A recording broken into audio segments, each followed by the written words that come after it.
Bien, vamos a comenzar con la que va a ser, como les decía hace unos minutos, la última mesa de debate de este encuentro de directivos y directivas de la salud. Y va a hablar sobre la situación del directivo en la sanidad pública. Plantea esta mesa la duda de si los salarios que se pagan a los directivos en el SNS son competitivos respecto al conjunto del sector, y también se va a abordar las cuestiones de los incentivos, de la carrera profesional del directivo. Es una mesa que va a moderar Rafael López Iglesias, que es exgerente del Servicio Regional de Salud de Castilla y León, del SACIL, y vocal de SEDISA. Muchas gracias. Pues muy buenos días a todos. Saludaros a los que no he podido saludar personalmente y decir que agradezco a Sanitaria 2000 la posibilidad que me da de moderar esta interesante mesa. Pero lo primero que quiero decir es felicitar tanto al comité organizador como a Sanitaria 2000 por la valentía de abordar un tema tan importante, pero que a veces tan olvidado como es el tema de las retribuciones de los directivos. Yo creo que hablar de las retribuciones de los directivos es pasar de la poesía, del metaverso, de los rendimientos, de la eficacia, de la calidad, a hablar de la prosa, de lo consustancial, de lo tangible, de lo que ganan los directivos por la responsabilidad y el trabajo en el que desempeñan su actividad diaria, en el que se dejan la piel y se dejan la vida. Por lo tanto, hablar de las retribuciones yo creo que es una valentía y reitero mi felicitación, porque muy pocas veces se habla de las retribuciones. Y esto, me vais a permitir una licencia, no es moco de pavo. ¿Qué quiero decir con esto de que no es moco de pavo? Y digo no es moco de pavo. Y me voy a permitir la licencia, seguramente que algunos de vosotros conoceréis de dónde viene esta frase, no es moco de pavo, pero me voy a permitir la licencia de, en medio minuto, contaros el origen de no es moco de pavo, que en definitiva lo que estoy diciendo es que el tema es más importante de lo que parece, o tiene más trascendencia de lo que parece. En el siglo XVI, los caballeros no llevaban reloj de muñecas, llevaban un reloj de bolsillo. Y el reloj de bolsillo se compone de dos partes, lo que es el reloj y lo que es la cadena que sujeta el reloj. Pues en el siglo XVI el reloj, si era algo de valor, solía ser de oro, de un material de valor. En cambio, la cadena era una baratija, era barata, no tenía valor la cadena. Pero la cadena emulaba el moco del pavo, Los cacos, los que se dedicaban a robar relojes a los señores del siglo XVI, le robaban el reloj, pero le dejaban la cadena. Y a los que le robaban el reloj los llamaban pavos. Por lo tanto, el moco de pavo no es moco de pavo, es decir, es más importante de lo que parece cuando estamos utilizando esta reflexión, esta frase. Y quiero también hacer otra licencia, y es que he estado escuchando al final, los últimos 20 minutos, la mesa anterior, y no me puedo ir de aquí sin decir una cuestión. La gestión no es masculina, la gestión no es femenina, la gestión es gestión. Dicho esto, la mesa que voy a moderar tiene tres vértices, tiene tres aristas: los salarios de los directivos, la incentivación a los directivos y la carrera profesional a los directivos. Está claro, es evidente, palmario, que los directivos estamos muy mal pagados. No estamos mal pagados, estamos muy mal pagados. Compararos con cualquier directivo, con cualquier director general, con cualquier CEO, con cualquier director de cualquier organización. De cualquier organización, la diferencia salarial o de cualquier sector es abismal. Por comparar, siempre comparamos un hospital con un portaaviones, cuánto cobra el capitán de un portaaviones. El director o el responsable de un aeropuerto, cuánto cobra el responsable de un aeropuerto. Pero si vamos a lo terrenal, en los hospitales en los que yo he estado, a veces, y lo dejé de hacer porque me entraba un poco de angustia, depresión y cabreo, pedía el ranking de sueldos, ¿no? de salarios, de nóminas, y yo siempre figuraba por debajo del 150, del 200. Por lo tanto, el mayor responsable de la organización cobraba menos que 200 o 300 personas de su propia organización. Bueno, siendo gerente regional, fijaros, yo tomé una decisión que fue que por lo menos el directivo no perdiera dinero, que cobrara lo mismo que cobraba antes de ser directivo, porque claro, llamábamos a un traumatólogo, le decías, oye, ¿quieres ser director o subdirector médico del área quirúrgica del hospital? Bueno, hablabas de todo, sí, pero ¿cuánto voy a cobrar? Y claro, perdía un dineral. Bueno, pues nosotros sacamos una normativa, un decreto, una ley, que el directivo cobraba como mínimo el salario que cobraba anteriormente y por lo tanto arrastraba ese salario, porque un directivo, fijaros, pierde salud, a veces pierde los amigos, a veces la familia, pero es que también pierde dinero. Hombre, ¿estamos aquí para perder? No, estamos también para ganar, ¿no? Y para ganar dinero porque tenemos familia, porque tenemos hijos, porque tenemos que vivir y se vive también con dinero. Mi última reflexión, antes de dar la palabra a los componentes de esta mesa, es sobre la profesionalización. Yo creo que unos directivos profesionalizados, la gestión sanitaria profesionalizada, tendrá unos mejores salarios, tendrá unos mejores incentivos y, por supuesto, tendrá una buena carrera profesional. Bueno, yo creo que es un tema bastante calentito, es un tema donde yo os pido vuestra participación. La mesa harán una intervención, los tres componentes que están aquí, junto con Ketty, que está por ahí. Buenos días, Ketty. Hola, buenos días. Y luego, pues, entablaremos un debate y luego me gustaría que vosotros entrarais en este debate. Para contarnos lo que piensan, lo que les parezca al respecto de este tema, voy a ir por orden, de acuerdo al programa. La primera persona es Ibrahim Rafael, que me gusta muchísimo tu nombre, Ibrahim Rafael, me gusta muchísimo. Hernández es urólogo, jefe de sección de urología del Hospital de Albacete y es una institución en el Hospital de Albacete. Ha sido residente en el Hospital de Albacete, se formó como urólogo, jefe de sección, su director médico, subdirector gerente y desde el 2015, si no tengo mal los datos, es el gerente de la gerencia integrada de Albacete. Es también profesor de la Universidad de Castilla-La Mancha y de la Autónoma de Madrid y es vicepresidente de la agrupación territorial de SEDISA en Castilla-La Mancha y, por lo tanto, socio de SEDISA, que os animo a todos los que no sois socios de SEDISA porque os asociéis a esta sociedad que es la sociedad de los directivos de la salud. Pues, Ibrahim Rafael, cuando tú quieras. Muy bien. Bueno, pues muy buenos días a todos, ya casi tardes. Y lo primero es agradecer, por supuesto, a Redacción Médica, Sanitaria 2000 y a SEDISA la invitación. Yo creo que es probablemente la mesa más, si no más interesante, una de las que más nos va trascendencia e importancia. Pero fijaros, no porque es que no me gusta hablar de lo que cuestan los directivos, porque claro, aquí parece que el enfoque es cuánto cuesta un directivo, cuánto cuesta un gestor. A mí me gustaría más hablar de valor, de cuánto vale un directivo, de cuánto vale un gestor.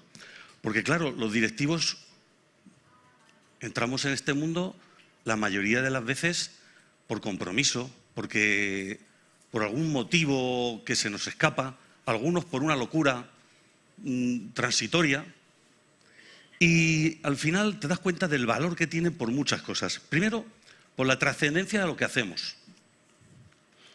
Segundo, porque se nos exige una transparencia, y tenemos transparencia en lo que hacemos.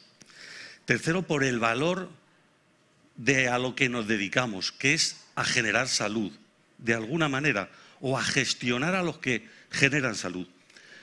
Además, tenemos que cuidar una reputación. Nos la jugamos todos los días. Tenemos que dar ejemplo.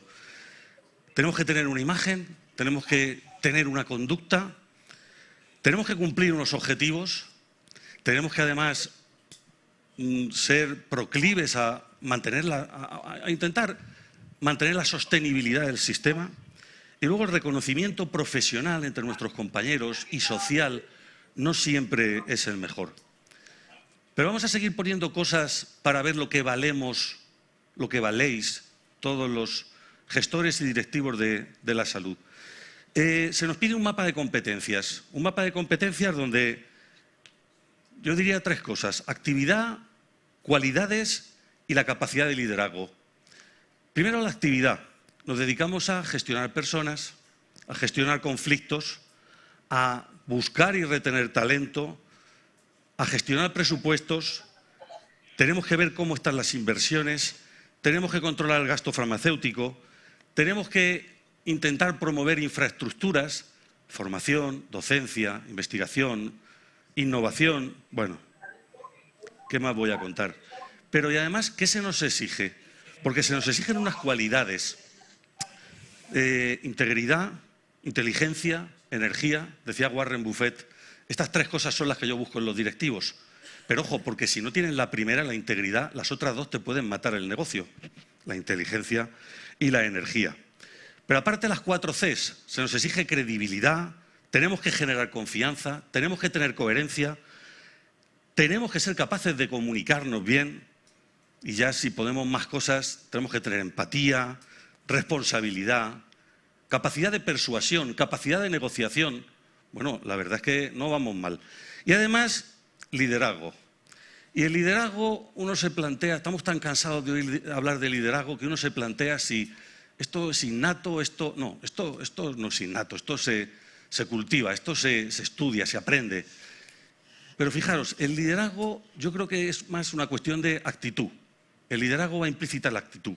En el liderazgo es esa persona que tiene que elegir con la lámpara maravillosa 3 deseos, y el primer deseo que es levantarme todos los días con ilusión y con ganas. Y los otros 2 deseos me los guardo para luego. Y además, el liderazgo consiste en todas las actuaciones, está en todas las actuaciones que hacemos a diario. El liderazgo va implícito en la interacción con las personas. El liderazgo es intentar llevar a los demás donde no irían solos. El liderazgo es dedicarse a la solución de los problemas en el 95% de los casos, en buscar soluciones y centrarse en el problema muy poquito. Bueno, pues no solamente tenemos todos estos valores, sino que es que además somos probablemente parte importante en gestionar la transformación del sistema. Ha habido un informe, informe ANFOS, en el que ha estado SEDISA, y en este informe se establecen 13 líneas de mejora. Podríamos hablar de todas, pero bueno, por transformar el modelo, importante, probablemente el envejecimiento y la cronicidad, el modelo de atención primaria, el modelo de recursos humanos, la transformación digital, garantizar la equidad, la provisión y la financiación. Si es que a todo esto nos dedicamos a todo esto. Hay gente que tiene la sensación de que probablemente nuestro día a día es decir muchas veces que no. Pero yo pienso que no. En algún sitio oí que nosotros nos dedicamos a las 3 Is. Nos dedicamos a diario a tener intuición, tener improvisación, con todas las historias que nos vienen a diario, y sobre todo, tener imaginación. Entonces, claro, desde este punto, yo diría, ¿qué es lo que valemos en vez de qué es lo que costamos? Y yo juntaría retribuciones e incentivos, porque van muy ligados. Porque cuando me preguntan, ¿y las retribuciones son competitivas? Bueno, pues depende de respecto a qué, respecto a quién. Rafa lo ha explicado muy bien y yo estoy en la misma línea que él. Es importante el cómo te sientes. ¿Te sientes bien retribuido? ¿Te sientes más retribuido?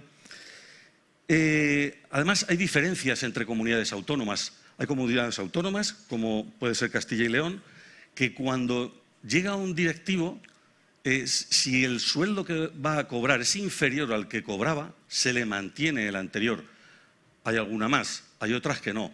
Pero además es que con las comunidades autónomas hay dificultades, porque los procesos de acceso a los puestos directivos son diferentes, el tipo de contratos son diferentes. Pero fijaros, igual que en Málaga, en el Congreso Nacional de Hospitales, hubo una mesa de consejeros donde se dejó claro, tomado la referencia de redacción médica. Dice, cuando uno tiene capacidad de decisión sobre algo tan potente, debe tener una retribución adecuada. Habían 5 consejeros. Y sin embargo, los directivos parece ser que tenemos otras motivaciones. Porque fijaros, en el informe ANFOS, 200 directivos, 13 líneas estratégicas, y en una línea estratégica, en una esquinita hay un cuadrito que habla de retribuciones. Muy poquito. Debe ser que tenemos otras motivaciones. Claro, las retribuciones, hay retribuciones fijas, hay retribuciones variables, hay retribuciones por otros conceptos que se llaman flexibles, y a veces no es lo más importante, porque la mayoría de nosotros estamos aquí por otros motivos, por otras motivaciones. Y ahí es donde engancho con los incentivos. Los incentivos, al final, hablar de incentivos es hablar de motivación. Un incentivo es algo que intenta que tú consigas mejores resultados, que hagas las cosas mejor, que hagas las cosas con mejor disposición.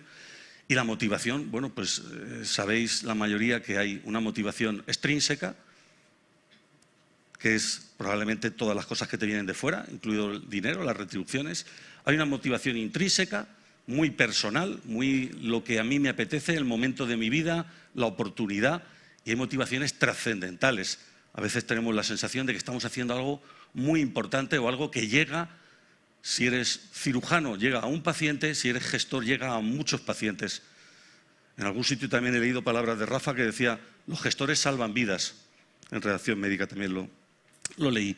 Entonces, bueno, pues está claro que la mayoría de nosotros estamos aquí por vocación, estamos aquí por compromiso y bueno, yo creo que esto probablemente se solucionaría si hubiera una carrera profesional clara. Pero claro, es que para tener una carrera profesional lo primero que hay que hacer es profesionalizar a los directivos y a los gestores sanitarios. Eso es fundamental. En ese camino está SEDISA desde hace mucho tiempo, porque es fundamental, es importantísimo, porque, fijaros, estamos siempre a expensas de los vaivenes políticos, la mayoría. Hay una falta de separación entre la gestión sanitaria y la política.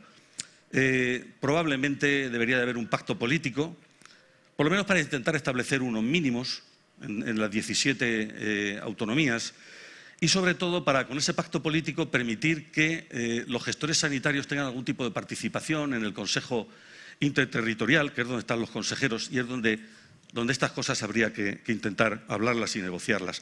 Porque al final esto hace falta un cambio en la normativa y un cambio en la legislación. La mayoría de las cosas se siguen rigiendo por la legislación, la Ley General de Sanidad de 1986. Al final es importantísimo tener un desarrollo profesional continuo, intentar de alguna manera buscar algún método, que ya se está trabajando en ello, para que podamos certificarnos todos y podamos certificar sobre todo nuestras competencias en mayor o menor grado. Y sobre todo que todo esto sirva para tener un reconocimiento de todo el mundo a la responsabilidad que tenemos y a la importancia que tenemos en el devenir de la sanidad de nuestro país, en lo que ha pasado hasta ahora y en el futuro. Y yo creo que, insisto, solo un mensaje y es que los gestores valemos mucho más de lo que costamos. Muchas gracias, Ibrahim Rafael.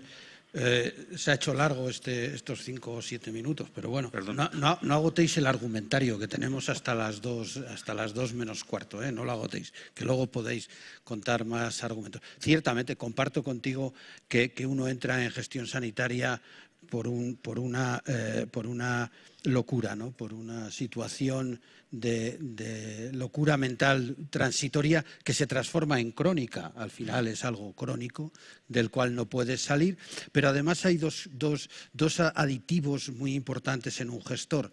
Uno es, sin lugar a dudas, el arte. El gestor es un artista, porque hay cosas que a veces hacemos los gestores, que dicen, bueno, este es mago, ¿no? Este no es un gestor, este es un mago, ¿no? Porque ha sacado el conejo de la chistera. Y otra cosa muy importante es este voto de pobreza al que estamos sometidos los gestores. Bueno, pues ahora, para seguir con esta mesa redonda, tenemos a Ketty Quesada Yáñez, que es médico de familia y ha desempeñado su carrera profesional en el área de urgencias, conocedora del área de urgencias, médico de urgencias en el área de Toyo, en Almería, en el Hospital de Poniente, y también tiene una plaza en el Instituto Social de la Marina. Y ahora es la directora gerente del Distrito Sanitario de Poniente Almería, recientemente, poco más de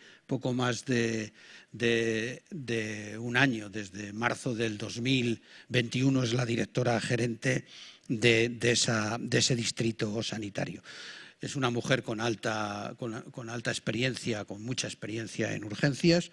Tiene múltiples publicaciones, una amplia actividad docente, y también tengo que subrayar que es socia de SEDISA y es la vicepresidenta de la SEMP, de la Sociedad Española de Medicina General y de Familia de Andalucía.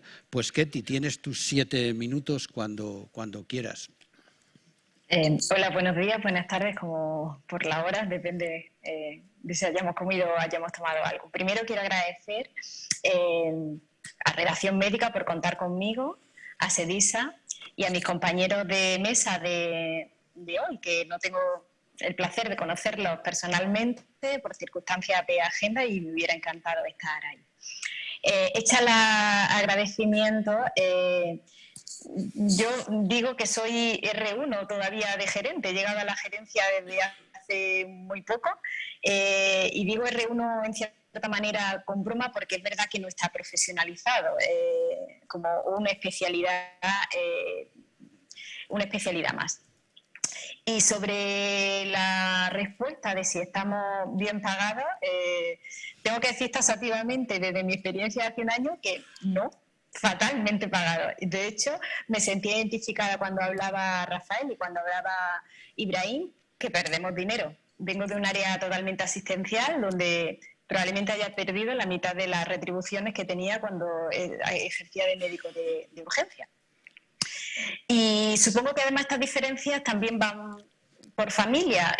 Supongo que estas retribuciones vendrán reguladas, igual que en Andalucía, vienen reguladas por una resolución que se actualizó a principio de año en cada comunidad autónoma. Y aquí en Andalucía, además de que probablemente haya diferencias con otras comunidades autónomas, hay también diferencias si eres gerente de un hospital o eres gerente de un distrito sanitario como yo soy. Diferencias que se diferencian en más de 10.000 euros anuales. O sea que aunque sea un poco ordinario hablar de dinero, hay que hacerlo y poner datos absolutos de lo que realmente ganamos. Y parece, a mi forma de ver, aunque habrá muchos gerentes de hospitales ahí, que no es justa la diferencia que hay entre los gerentes de un distrito sanitario a un gerente de hospital. Y no solo por eso, sino por las oportunidades perdidas. En los contratos que nos hacen de dirección se especifica, no recuerdo exactamente en qué cláusula, que además no puede hacer guardias, no tiene atención continuada. O sea, todo lo extra que puedes hacer desde tu parte asistencial no lo puedes hacer porque eso va implícito en tu sueldo. Con lo cual, finalmente, como había apuntado, nos volvemos pobres de solemnidad y las facturas siguen llegando. Y un compromiso personal que también tienes que asumir, ¿no? Sobre todo los que tenemos hijos, que en mi caso son 3, y bueno, todos los que tenéis familia lo sabéis. Respecto a los incentivos, más que incentivar, desincentivan. Porque probablemente el incentivo de un gerente se reduzca a 1/3 o quizás menos, porque bueno, me he entretenido en sacar las cuentas para deprimirme más, como decía Rafael, de lo que puede ganar un director de unidad de gestión clínica de una atención primaria. Y si nos comparamos con sectores externos, incluso de empresas públicas, he buscado lo que puede ganar en cualquier empresa pública como Adif o AENA y la verdad es que mirar datos dan ganas de deprimirse aún más. Respecto a la carrera profesional, no sé si lo abordaremos ahora o lo abordaremos más tarde. En Andalucía no está regulada, se prevé que se regule, con lo cual tampoco tienes carrera profesional. Así que lleva a preguntarte qué nos ha llevado a aceptar esta responsabilidad. Y además de un poco de locura, como se ha dicho ahí, yo creo que principalmente, y fuera de broma, la principal razón es por un compromiso hacia la sociedad y un compromiso hacia las personas que te dan la oportunidad de estar en un cargo donde se toman decisiones importantes y que afectan a mucha población. En mi caso, mi distrito, damos asistencia a 300.000 personas, 300.000 habitantes. Es un distrito que tiene aproximadamente 1.000 trabajadores, donde además conviven, creo que ya 3 generaciones, abuelos, padres, hijos, con la dificultad que lleva gestionar personas en distintas etapas vitales de su vida. Si conocéis Almería, con la dificultad añadida que entre mis mismos profesionales hay más de 20 nacionalidades distintas. Tenemos profesionales moldavos, marroquíes, lituanos, de Libia, de Egipto, de casi todos los países de Sudamérica.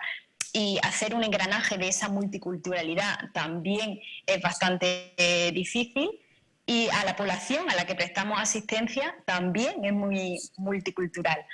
Así que con todas esas dificultades, creo que la única razón que nos lleva a estar donde estamos, vuelvo a repetir, es un compromiso personal y un compromiso social. Muchas gracias Ketty, por tus reflexiones. Sin lugar a dudas, esto es como, tiene un principio de Peters, ¿no? Que es que al final el incentivo desincentiva, ¿no? Y los incentivos son muy difíciles de establecer y de adjudicar y de controlar, ¿no? Pero bueno, los incentivos son necesarios. Oye, enhorabuena por tu maternidad. Me alegra muchísimo hablar con una madre de 3 hijos que además sea gerente de un distrito sanitario. Eres una valiente, una valiente. Como decía antes, esto está lleno de gente valiente y artista. Bueno, a continuación, Ángel Alberto Romero, pues también nos hablará. Hemos estado en Castilla-La Mancha. De Castilla-La Mancha nos hemos ido al Cabo de Gata, y Almería, y del Cabo de Gata nos vamos a una ciudad romana por antonomasia, que es Mérida, ¿no? Alberto es médico de familia también, urgenciólogo, tiene su plaza en el Hospital Universitario de Badajoz. Ha sido coordinador del servicio de urgencias del hospital de la Siberia La Serena. Nunca me gustó a mí lo de la Siberia cuando estuve en Cáceres, en las tierras extremeñas, pero bueno, realmente si entras allí casi es la Siberia, pero en caliente, sin hielo, sino todo lo contrario. Y actualmente también es un neófito en la gestión desde el 2019, ¿no? Gerente del área de salud de Mérida, de esa ciudad tan espectacular como es Mérida, con su anfiteatro y su teatro romano. Es también máster en dirección en centros sanitarios y sociosanitarios por la Universidad de Extremadura. Alberto, tienes la palabra. Pues nada, muchas gracias, Rafa. Agradecer como los compañeros, ¿no?, a Redacción Médica y a SEDISA las jornadas y a los compañeros.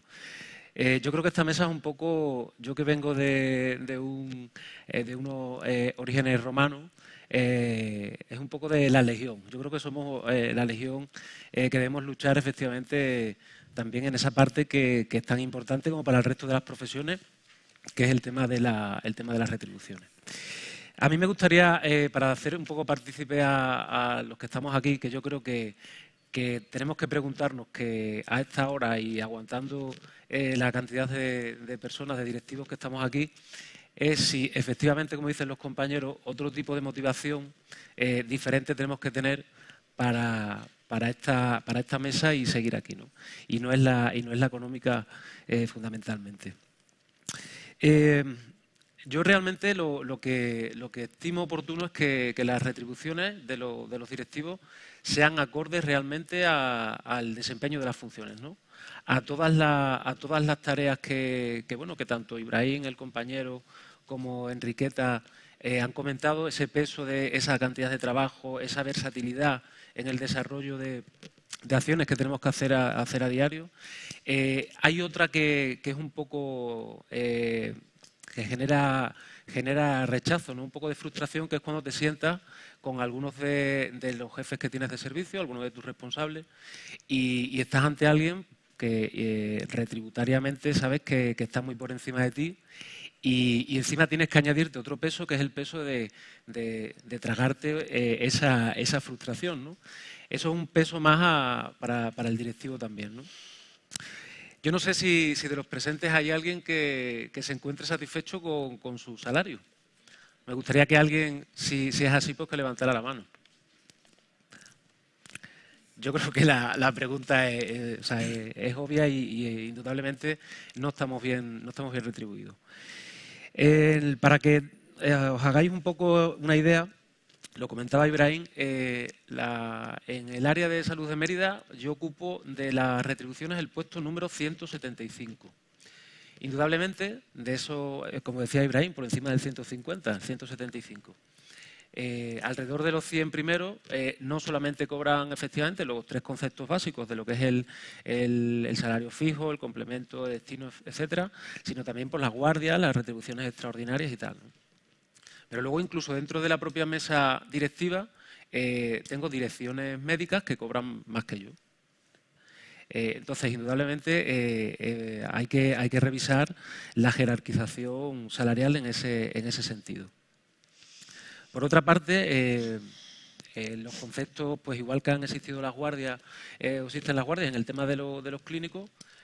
Otra idea que yo lanzo un poco es quién de los aquí presentes, por ejemplo, ha tenido algún tipo de retribución económica durante el tiempo de pandemia en las horas que ha echado durante esa jornada, ¿no? Entonces, son muchos los conceptos que debemos abordar, ¿no? Por tanto, es importante la condición de un salario que sea transparente, que además sea acordado y que sea ajustado y en comparación equitativo a lo que hay en otras comunidades, incluso dentro de la propia comunidad autónoma.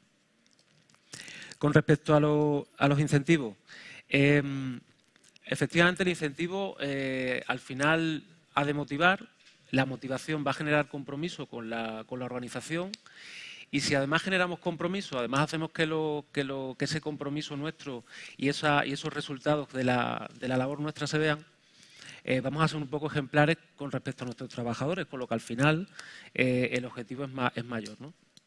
Es importante definir para esos incentivos qué resultados me pide, porque indudablemente ya no solamente los objetivos que tenga la institución o la organización, sino también los míos propios, ¿no? Yo como persona, ante una presentación a un puesto de este tipo, tengo una inquietud, y yo esa inquietud quiero desarrollarla. Por tanto, no solamente págame lo que haga por mis resultados, sino además también para que se incentive esa parte emocional, ese 85% de parte emocional que habla Goleman, que es el que genera el liderazgo, la parte de la emoción, y permíteme que me desarrolle, que realmente aprenda nuevas actitudes, habilidades, facilítame la formación.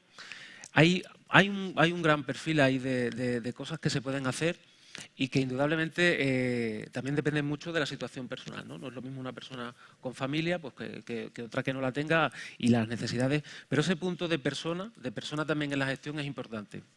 Que nos cuiden como nosotros cuidamos a nuestros profesionales, ¿no? Y básicamente, pues, a modo de resumen, diferenciar esas dos cosas. Un salario en condiciones, un salario acorde a nuestra responsabilidad en comparación con el resto de cargos que pueda haber en empresas privadas de otro tipo. Cobertura de esa parte de talento que nosotros tenemos y que además que queremos todos desarrollar. Y ya está, y nada más. Muy bien, muchas gracias, Alberto. Yo creo que los compañeros no han levantado la mano un poco por vergüenza, pero si no, alguno sí que había levantado la mano, ¿no? Entre tanta gente que estamos, alguno se sentirá bien pagado, pero bueno. Y tú no estás mal, ¿eh? El 175 no te creas, ¿eh? Está bastante aceptable, ¿eh? Para como hemos vivido algunas situaciones en hospitales con 5.000 profesionales, ¿no? Y ciertamente, yo comparto contigo, tú que eres extremeño y has hablado de la Legión, bueno, realmente del tercio, ¿no? del tercio romano, y lo que hay que tener es mucho valor, como lo tenía un extremeño ilustre, Hernán Cortés, el valor de los gestores, mucho valor y mucho ánimo. Bueno, pues para cerrar este primer turno de intervenciones nos acompaña Carmen Rodríguez. Carmen es antropóloga, es matrona, es una mujer con mucha experiencia en gestión sanitaria y siempre esa gestión la ha desempeñado dentro de Osakidecha. Por lo tanto, ahora ya estamos en la geografía en el norte, estamos arriba, en Euskadi, ¿no? Ella está en un hospital maravilloso, el Hospital de Gorliz. El Hospital de Gorliz es una maravilla, es un hospital que está en la playa. Carmen puede llevarse el bañador y al mediodía puede bajar a la playa y darse un baño y luego volver a sufrir las penurias de la gestión. Es un hospital precioso, un hospital que se hizo hace un siglo y un poquito más, en el 1919, y que estaba concebido para una cosa que no puedo tampoco dejar de contar, y era para el tratamiento de los niños de la población infantil tuberculosa con tuberculosis ósea, para recibir el aire del Cantábrico, el sol del Cantábrico, la sal del Cantábrico y el yodo del Cantábrico. Como veis, me estoy poniendo poético, y aquí de lo que hemos venido es a hablar de la prosa, de la pasta. Carmen, cuando quieras. Buenas tardes. Como agradecida también a todos los organizadores por contar con mi presencia aquí. Bueno, yo quiero enfocar el tema de los salarios reivindicando quizá otra cosa, ¿no? Tiene que ver con la profesionalidad. Esto es una organización y esto es una empresa. Lo estamos viendo en las mesas anteriores, cómo va evolucionando esta prestación de servicios sanitarios a la sociedad. Seguimos con un sistema organizado en toda su estructura y en su manera de prestar servicio, inclusive la normativa, muy pensada a las necesidades de salud que había cuando casi empieza el ámbito de la seguridad social en los años 30, ¿no? En este momento estamos viendo cambios de ciclo, cambios de paradigma absolutamente en todo, con un nivel de exigencia en la manera de prestar, por tanto, en quien tiene la responsabilidad de hacerlo y de guiar este cambio, lógicamente con otras premisas. Yo me alejo un poco y quiero alejarme además, de esa interpretación de que el directivo en el ámbito de la salud es vocacional. Bueno, es vocacional como cualquier persona que elige una profesión. A mí me gusta la profesión de la gestión. Yo miro mucho y me interesa mucho cómo actúa la gente en AENA, en Iberia, en la Volvo, en BBV, en fin, cómo funcionan y qué características tienen esos CEOs. Vienen de algo en el que nos estamos flagelando de todo lo que nos cuesta el trabajo y el tiempo que tenemos que invertir y las pérdidas que dejamos. Es una elección que a mí me satisface y que yo creo que tenemos que llegar a un directivo, a una interpretación de un directivo donde lo que hace satisface, de lo que hace sabe y lo que hace se reconoce. Y que sea elegido por esa competencia. Es verdad que en la sanidad pública el llegar a estos puestos nace de un previo trabajo dentro de la propia organización y que por diferentes valores que muchas veces ha sido la confianza única y exclusivamente, y creo que en mesas anteriores en algunos ámbitos también ha salido, ¿no? Que la confianza todavía es lo que hace que uno sea directivo. Alguien confía en ti, alguien ve algo en ti y ese algo es absolutamente a veces subjetivo, hace que estés donde estés. Y probablemente eso nos genera también una responsabilidad, no tanto hacia abajo como muchas veces hacia arriba. Cuando la responsabilidad de un directivo solamente es hacia arriba o mucho de todo eso tiene que ver hacia arriba, perdemos un poco esa virtualidad que tenemos que nosotros recoger como directivos. Un CEO, cuando miras a otras organizaciones, no se aleja de lo que en este momento los directivos en el ámbito sanitario como empresa, que es prestadora de servicios y públicos, tiene que recoger. Un CEO es un transformador disruptivo, un CEO en cualquier sitio, también aquí. Tiene que manejar comunidades intergeneracionales, lo estamos viendo. Estamos trabajando, y han salido en las mesas, con profesionales que vienen con otra cultura, con otro estilo de vida, con otros valores y con otras expectativas también de prestación y laborales. Tenemos que gestionar todo eso. Tenemos que crear cultura. Un CEO tiene que inspirar a su equipo y un CEO tiene que ser un imán del talento. Nada que es ajeno a lo que nosotros también hacemos luego. Somos CEOs como cualquier otro CEO en cualquier otro sitio. ¿Qué le preocupa a un directivo? El crecimiento, el riesgo, la sostenibilidad, eso que realmente es exigible. Y tiene unas funciones que son las que nosotros desempeñamos. Por tanto, yo lo que reivindico es que se haga un abordaje, ya que tiene que estar cambiando, y estamos en un cambio de ciclo de la prestación de la organización sanitaria, el directivo forma parte de ese propio cambio. Luego, el directivo, yo comparto en la corta, no en la media o en la larga como estrategia. Yo creo que el directivo tiene que ser una profesión, y es una profesión vengas de donde vengas y ganas lo que ganas en el sitio en el que estás. Tú vendrás de donde vengas y ganarás lo que ganarás o ganarías lo que ganarías. Es una elección, si no, quédate donde estás. Tiene que haber una interpretación competencial que esté perfectamente estructurada y exigible para ser un directivo. Tenemos que cambiar de la elección del directivo por la confianza, por la competencia para ser confiables.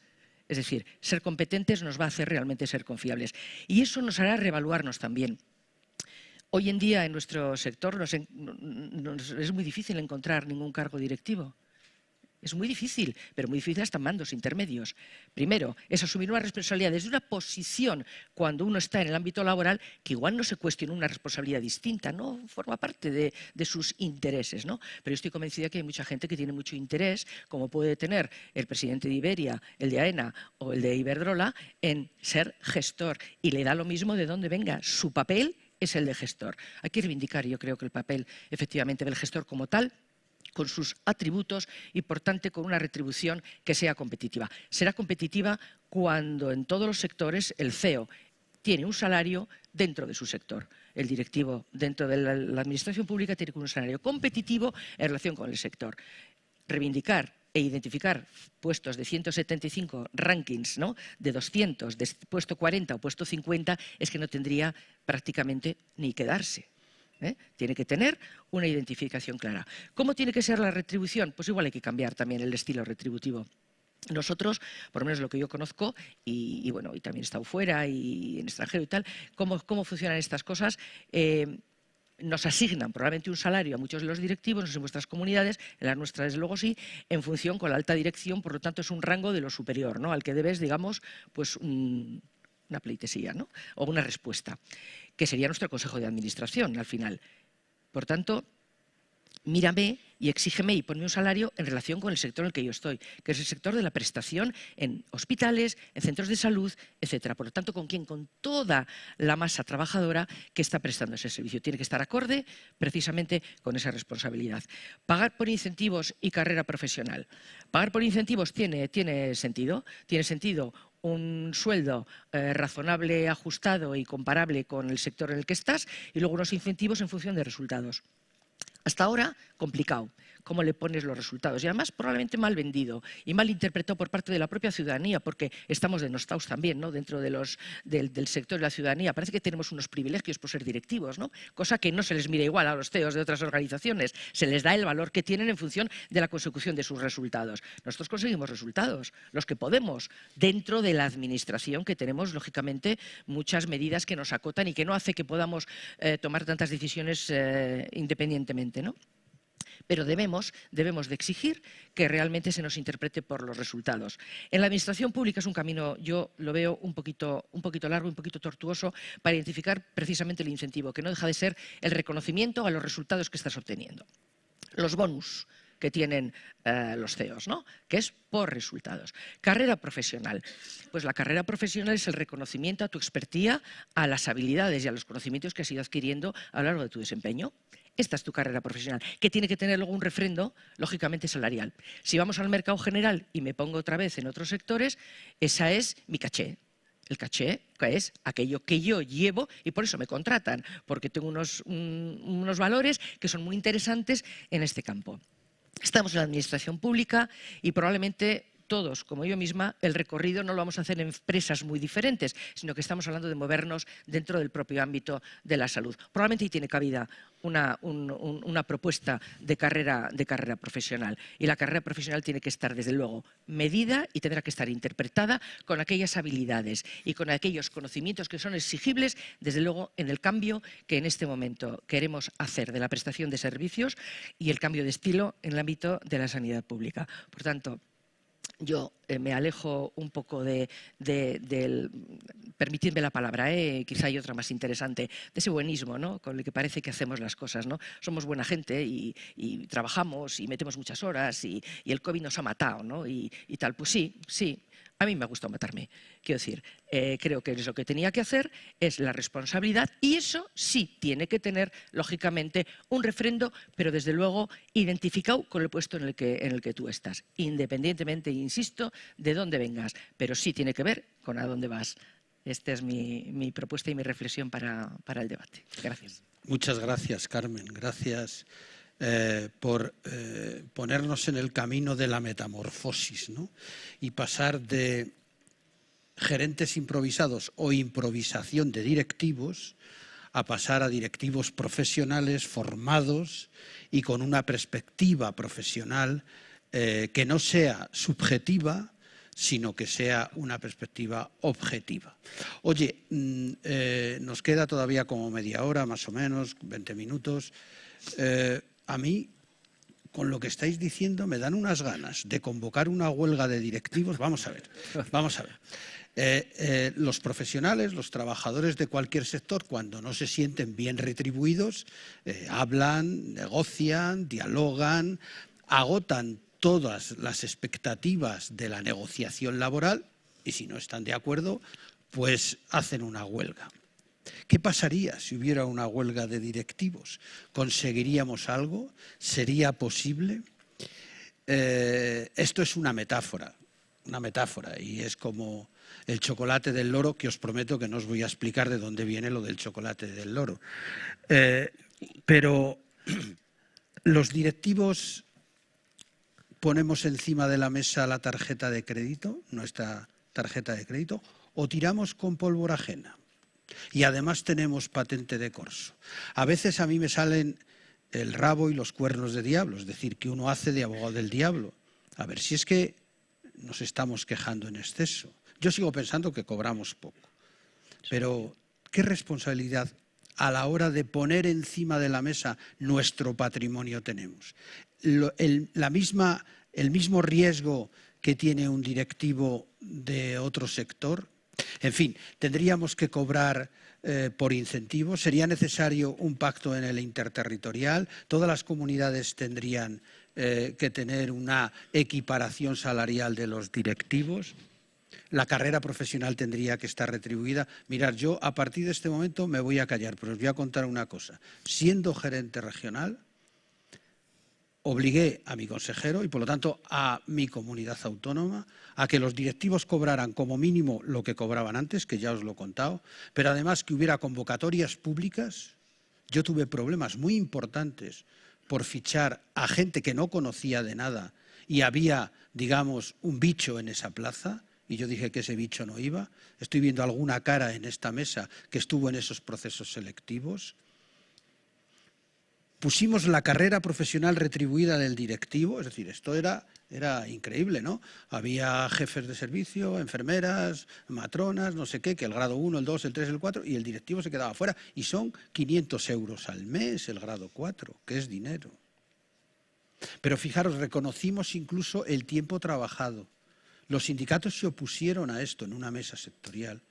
Yo defendí que el directivo tenía que tener unos puntos durante el tiempo que había trabajado como directivo. El urólogo que se mete a directivo, si luego va a una oposición, su tiempo como directivo no cuenta nada. En Castilla y León sí cuenta. Y cuando le damos la patada al directivo, tenía que tener un reciclaje de acuerdo al tiempo trabajado. Las selecciones se hacían por un concurso donde la gente se presentaba. Lo que no conseguí es que los ceses fueran de acuerdo al cumplimiento de objetivos. Segundo turno, ¿qué os parece el cobrar un básico, ¿no? Y el resto, el directivo, por cumplimiento de objetivos, por resolver los problemas de la salud? ¿Qué os parece? No sé, da igual, Ibrahim. Bueno, yo creo que es lo lógico. O sea, Carmen está en la línea esa y yo también. Yo creo que lo suyo es, como hacen en las empresas, tener unas retribuciones fijas, una retribución a veces fijas, personalizadas también, que en algunas empresas las hay, dependiendo de... No ligadas a carrera, sino ligadas a la persona en sí. Esto ocurre, por ejemplo, en el fútbol o ocurre en el deporte. Luego, unas retribuciones variables. Las retribuciones variables son más lo que decía Alberto, el cuánto tiempo, ¿no? Lo variable es parte de... va ligado también a actividad. Y luego, dentro de las retribuciones flexibles, ahí puedes meter todos los incentivos que consideres, ligados a participación, a formación, a experiencia y a resultados. A resultados también, pero es que a veces los resultados no dependen de uno mismo. Es que a veces los resultados vienen condicionados pues, por otras cosas, de los que están abajo, de los que están en tu nivel y de los que están arriba. No sé, imagínate, trabajo en red donde hospitales grandes apoyan a hospitales pequeños. Estás mandando recursos a hospitales que hacen que tus propios resultados no estén a la altura de lo que podrían estar. Bueno, como ejemplo, bueno, como resumen y como conclusión, creo que hay que hacer las dos cosas. Hay que hacer unas retribuciones fijas y unos incentivos variables ligados a la profesionalización. Alberto. Yo es que estaba pensando, porque ya... Vamos, ¿puedes contestar esto o a lo sí, que te dé la yo divago. Estamos en el prepandrio, sabéis que... No, estaba pensando una cosa, Rafa, y es que, no es que nos planteemos los directivos, que realmente el sistema puede tener un problema porque no haya directivos que asuman puestos de responsabilidad, y eso se está viendo en muchas de las convocatorias que se están quedando desiertas. Pero interactuamos. Pero fíjate, está tan politizada la gestión que hay un cambio en una comunidad autónoma, hay un cambio en una consejería y se cambian a los directivos, por lo menos a los gerentes. No te digo el 100%, pero el 80 o el 90% de los gerentes se cambian y no hay directivos. Yo voy un poco, y es complejo, ¿no? Porque además al final es como lo que comentaba Ibrahim, determinados elementos de esa profesionalización y de esa retribución de la profesionalización debería de ser un poco persona dependiente en función del perfil, lo que comentabas, ¿no? Porque hay determinados aspectos que son muy particulares. Pero indudablemente tienen que estar muy bien definidos, ¿no? O sea, si es por lista de espera, en términos de paz social que consigas dentro de la parte que gestiona, en términos también de una buena percepción de los ciudadanos, de la que eres responsable de su salud y lo valoran bien. O sea, hay una serie de parámetros que yo creo que hay mucho margen para trabajar por objetivos, efectivamente. Carmen. Bueno, luego pasamos. Pues, vale. Pues un poco en la línea, ¿no? Sí, se puede pagar efectivamente por objetivos, habrá que cuadrarlos muy bien en el contexto en el que estás y que sean razonables, porque hay cosas que efectivamente que no se pueden hacer. Pero yo quería apostillar algo. Es que realmente nosotros estamos disvalorados en nuestro entorno y disvalorados en la sociedad. Es decir, no tenemos, y lo decía Ibrahim, no tenemos ese valor como alguien que puede mejorar las cosas, incluso estropearlas. Por tanto, ese no valor realmente no nos da mucho margen de maniobra a cualquier reivindicación o a cualquier modelo que nosotros queramos proponer y cambiar. Por eso yo reivindico mucho ese valor, ese posicionamiento del directivo. Y estoy convencida de que con una buena estructura directiva y que sea objetiva, profesional y que realmente tenga esa capacidad de acceso desde esa amplitud y libertad y no condicionada a todos estos elementos que estamos diciendo, que no se le pueda dar la patada, porque eso es dar la patada, ya sabemos lo que quiere decir. Quiere decir que responde esa patada a unos criterios pues muy banales, ¿no? Y desde luego de muy poco nivel profesional, francamente. Entonces, cuando uno está sometido a eso, no tenemos valor dentro de nuestros equipos. ¿Quién va a querer estar ahí? Es más, decías tú hacer una huelga, pero ¿qué huelga vas a hacer de directivos? Y lo primero que te dicen, que es que estás porque quieres. Es decir, alguien te ha puesto, ¿no? Entonces, pues vuélvete a tu casa. El problema es ese, que venimos de una casa y entonces, como vienes de una casa en un sector donde sabes que puedes estar un ratito, bien porque te dejan estar o porque tú dices voy a probar y luego ya me vuelvo, eso es de poco, esa imagen, ¿no? de directivo sólido, solvente, transversal, que tenga continuidad en el tiempo y que pueda ser tu carrera vital profesional, está alejada. Oye, y no seremos... Entonces yo creo que hay que cambiar un poco el foco de por dónde debemos nosotros reivindicar las cosas. Porque a mí lo que me temo es que cuando las reivindicamos desde la posición en la que ahora mismo estamos, volvemos a cometer probablemente algún tipo de error, que es lo que nos ha llevado al momento en el que estamos. Que no se nos ocurre pedir un aumento salarial, nos da vergüenza, no tiene sentido, ni con los sindicatos ni hablamos, ¿verdad? Antes de pasar la palabra a Ketty, ¿y no será que somos un poco insolidarios? O sea, ¿cuántas veces yo he escuchado, hombre, se han cargado a este, teníamos que hacer algo y no hacemos nada? Y esto de que somos de libre designación, relativamente. Y eso de que vete a tu casa, relativamente. Por eso yo sigo subrayando, pero con fosforito amarillo, la profesionalización de la gestión. Y yo creo que somos un poco insolidarios. Ketty, cuéntanos, ¿qué te parece a ti este debate que tenemos?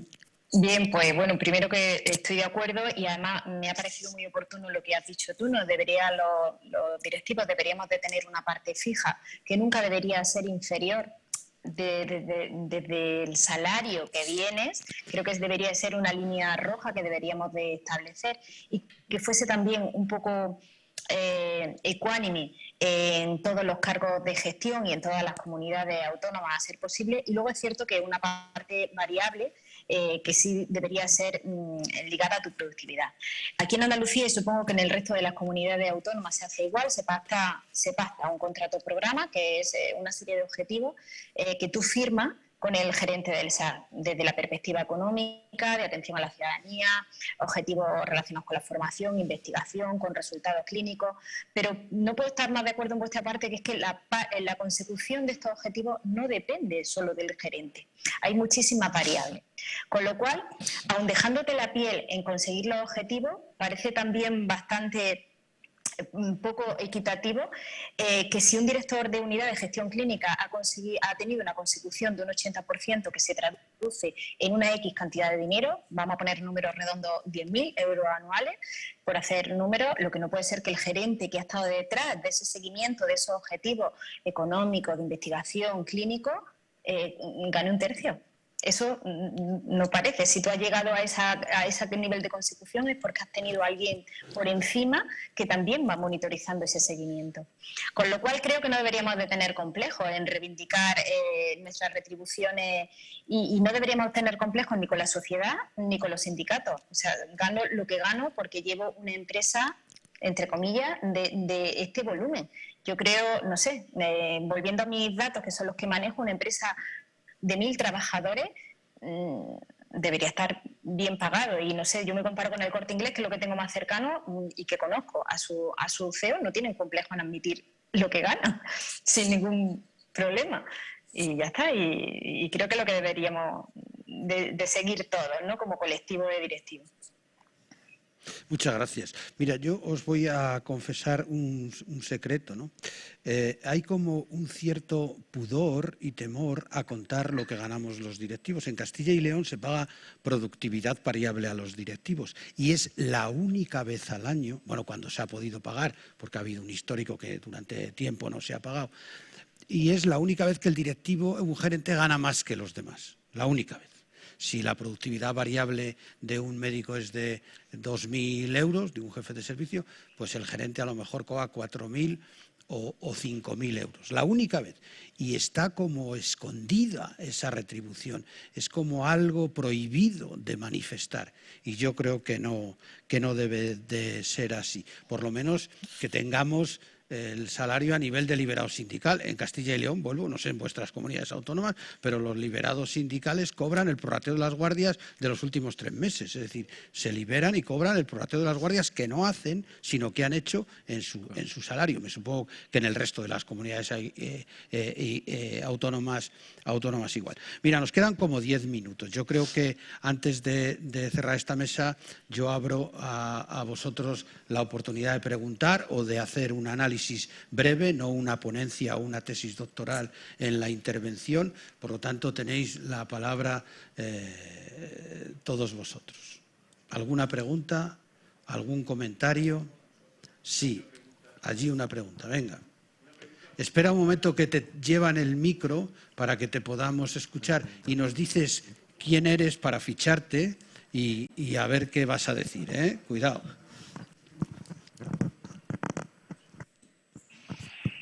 Sí, soy Javier Valadés otra vez, gerente del área de salud don Benito Villanueva. Cerquita, Guadiana nos separa de Mérida, el río Guadiana me refiero. Mi pregunta posiblemente sea muy ingenua, pero la tengo que hacer, porque después del descriptivo que nos ha hecho Ibrahim sobre las características, las competencias de un directivo, se me ocurre preguntar si podemos tener opción política. Si podemos tener, disculpa. ¿Alguna opción política? Opción política. Sí. Quiere decir que un directivo puede tener opción política. Porque, a ver, la pregunta no tiene retranca. Lo que viene a decir, a redundar en lo que tú realmente luego has manifestado, que el 80% de los puestos políticos, una vez que cambia un signo político, los cesa. Entonces, mi pregunta es, ¿un directivo, un gerente, puede tener opción política? Porque lo que se nos pide, una competencia más que seamos mirlos blancos, muchas veces. Entonces yo creo que en esta sociedad que vivimos actualmente, yo creo que tener un directivo con opción política tampoco es malo. No sé. No lo sé. No sé, yo no sé. Creo que no, yo no la tendría. Mira, pero como opción veo política, que opción política, un directivo y cualquier ciudadano, ¿no? Claro. Sí. Yo creo que ¿Otra cosa, mariposa? Disculpa, yo creo que claro que puede tener una opción política, pero la dirección, la gestión, no se debe de politizar. Eso es. No se debe de politizar. Es decir, tenemos que despolitizar la gestión. Yo creo que profesionalizar la gestión sanitaria, esta es una cosa que digo yo muchas veces. Los políticos inteligentes, si es que quieren desarrollar su inteligencia, tienen que coger al mejor, al Messi, al Ronaldo, al que sea, porque ese gestor que es bueno, ese gestor que sabe de qué va esto, le va a dar éxitos. Y el político va detrás del éxito y del voto. Por lo tanto, yo elegiría al mejor gestor, independientemente de su opción política. Yo te puedo contar que a mí me cesaron por rojo y me nombraron por facha. Y esto es verdad, no lo puedo contar ahora porque es muy largo, pero es así. Siempre. Yo entré en la gestión porque yo tenía un amigo político. Pero no debe ser eso. Yo creo que hay que entrar en gestión gente formada, gente profesionalizada. Por eso, desde la organización a la que yo pertenezco, desde un punto de vista de la Sociedad Española de Directivos de la Salud, estamos terminando y vamos a poner en marcha un máster universitario de gestión sanitaria, donde haya gente que tenga un máster, una diplomatura de gestión, una licenciatura, perdón, de gestión sanitaria. Y ahí es donde se debe de hacer. Y la opción política, hombre, claro, puede ser de derecha, de izquierda, del centro o de donde te dé la gana, vamos. Pero a la hora, como dije antes, la gestión no es masculina ni femenina, es gestión. Pues te digo a ti lo mismo, y no es un titular, ¿eh? La gestión no es de derecha ni de izquierdas, es gestión. John, que levantaste la mano.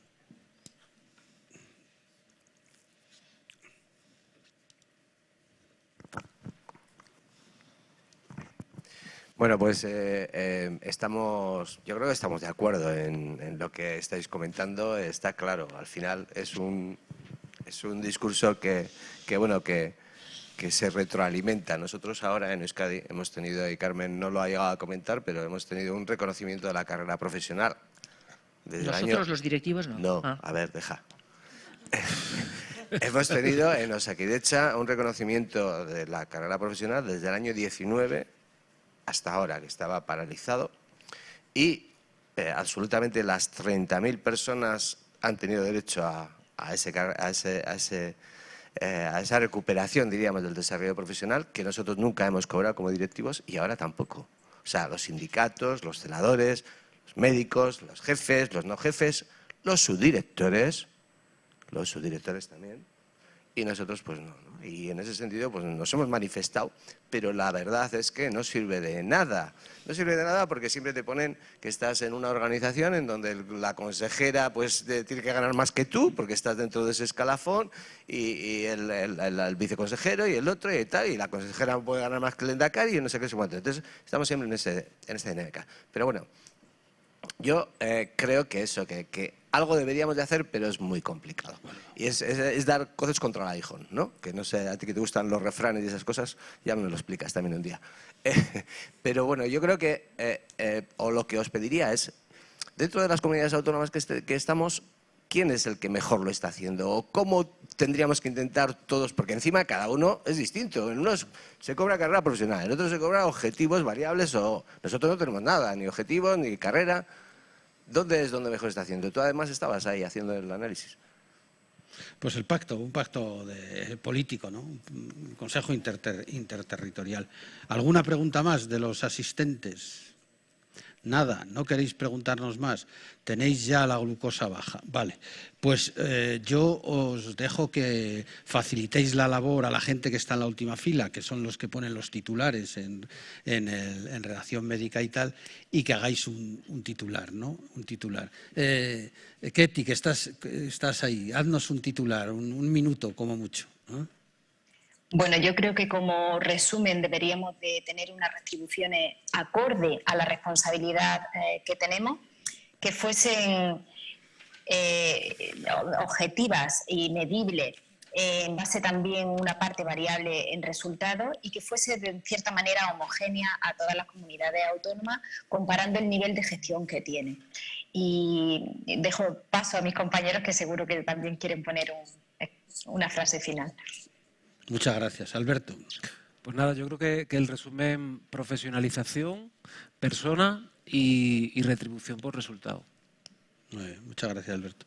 Ibrahim. Yo vuelvo a decir lo mismo, ¿no? Que el valor, que valemos más de lo que costamos. O sea, los directivos valen más de lo que cuestan. Muchas gracias. Carmen. Directivos reconocidos, competentes y bien pagados. Muy bien. Pues muchas gracias a los cuatro, muchas gracias a vosotros y si me permitís, pues hombre, yo reivindico unas mejoras laborales y por supuesto unas mejoras salariales para gente tan importante, con tanta responsabilidad como se ha demostrado en el problema sanitario que ha habido recientemente y que todavía existe, pero que se demuestra en el día a día de los complejos asistenciales, de los centros de salud, de los hospitales, de las áreas de salud, donde la cara la ponemos nosotros y donde resolvemos muchísimos problemas. Y como ha recordado Ibrahim, recordaros a todos vosotros que la gestión y, por lo tanto, los gestores salvan vidas. Y si los gestores son muy buenos, salvan más vidas todavía. Que tengáis un feliz fin de semana.